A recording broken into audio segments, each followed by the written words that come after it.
আসসালামু আলাইকুম বন্ধুরা, তো সবাই কেমন আছেন? সবাইকে শুভ সকাল, জুম্মা মোবারক। আর আজকে হচ্ছে গিয়ে আমার জুম্মার দিনে যা রান্না থাকে আর কি, বন্ধের দিনে শুক্রবার। তো আজকে এখানে আমি বসিয়ে দিলাম একটু সবজি ভাজি। কারণ হচ্ছে গিয়ে সবজি ভাজি বসিয়ে দিয়েছি। গরু মাংস আমি কালকে রাত্রেই রান্না করে নিয়েছিলাম, কারণ শুক্রবার হলে গ্যাসের সমস্যাটা আর একটু বেশি বেড়ে যায়, গ্যাস একেবারেই থাকে না। তো গরুর মাংসটাকে আমি একটু ফ্রিজ থেকে বের করে গরম করে নিব, আর সাথে একটু টিকা ভেজে নিয়েছিলাম, তো ওগুলোকে একটু গরম করে নিব আর কি। আর এখানে ভাজিটা বসিয়ে দিয়েছি, কারণ আপনাদের ভাইয়া হচ্ছে গিয়ে সে গরুর মাংস খায় না, তো তার জন্য একটু সবজি ভাজি। রাতে আবার বেগুন ভর্তা করেছিলাম, ধনিয়া পাতা ভর্তা করেছিলাম, তো সেগুলো তো রয়ে গিয়েছে। তো এই ভাজির সাথে তাকে দিয়ে দিব ভাত খাওয়ার জন্য। আর আমাদের জন্য তো গরুর মাংস আছেই। তো ভাজিটাকে আমি একটু ঢেকে দিই। তো এখন আমি ভাজিটাকে একটু ঢেকে দিচ্ছি। আর এখানে হচ্ছে এই চুলাতে পোলাও আমার রান্না করা শেষ, আমি একটু ডোমে বসিয়ে রেখেছি আর কি, যে আর একটু হবে।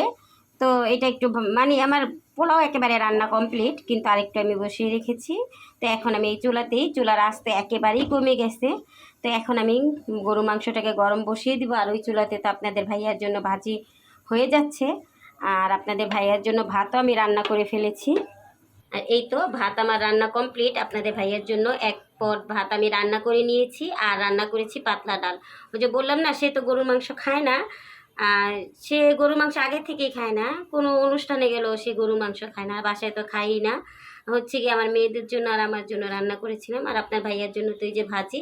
আর দেখি যদি ফ্রিজে ইলিশ মাছ থাকে তাহলে সেটা ভেজে নিব। আগে ফ্রিজে যাই, হাতিয়ে দেখি যে ফ্রিজে ইলিশ মাছ আছে নাকি। আর হচ্ছে গিয়ে গ্যাসও থাকার একটা ব্যাপার আছে, গ্যাসটা যদি না থাকে তাহলে তার করা যাবে না।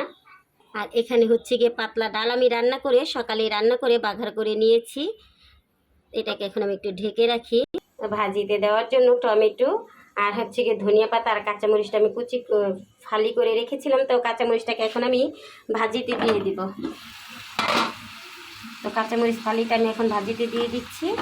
আর হচ্ছে গিয়ে ভাজিটা আরেকটু মজে আসলে তারপর হচ্ছে গিয়ে আমি ইটা দিয়ে দিব, কি যেন বলে, টমেটোটা দিয়ে দিব। নামানোর আগে আমি ধনিয়া পাতাটা দিয়ে নিব।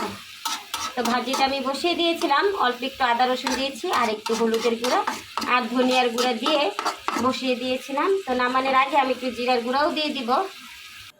তো সকাল সকাল রান্নাটা সেরে নিলাম। আসলে আমার রান্নাটা তার চালু শেষ হয়েছে। হচ্ছে গিয়ে আমি ওই যে বললাম না, কালকে রাত্রে রান্না করে রেখেছিলাম গরুর মাংস, তার জন্য আর কি সকালে উঠে পোলাওটা রান্না করে নিলাম, আর আপনাদের ভাইয়ার জন্য একটু ভাজি বসিয়ে দিলাম, কারণ আজকে আমার তেমন কোনো কাজ নেই। আর এখন হচ্ছে গিয়ে রান্না যেহেতু ঝামেলা শেষ আমার, তো এখন আমি একটু কাপড় চোপড় ধুয়ে ঘরটাকে একটু গুছগাছ করে নিব। আর এখানে হচ্ছে কি আমার থালা বাসন ধুয়ে আমি পরিষ্কার করে নিয়েছি, আমার এই কাজটাও শেষ।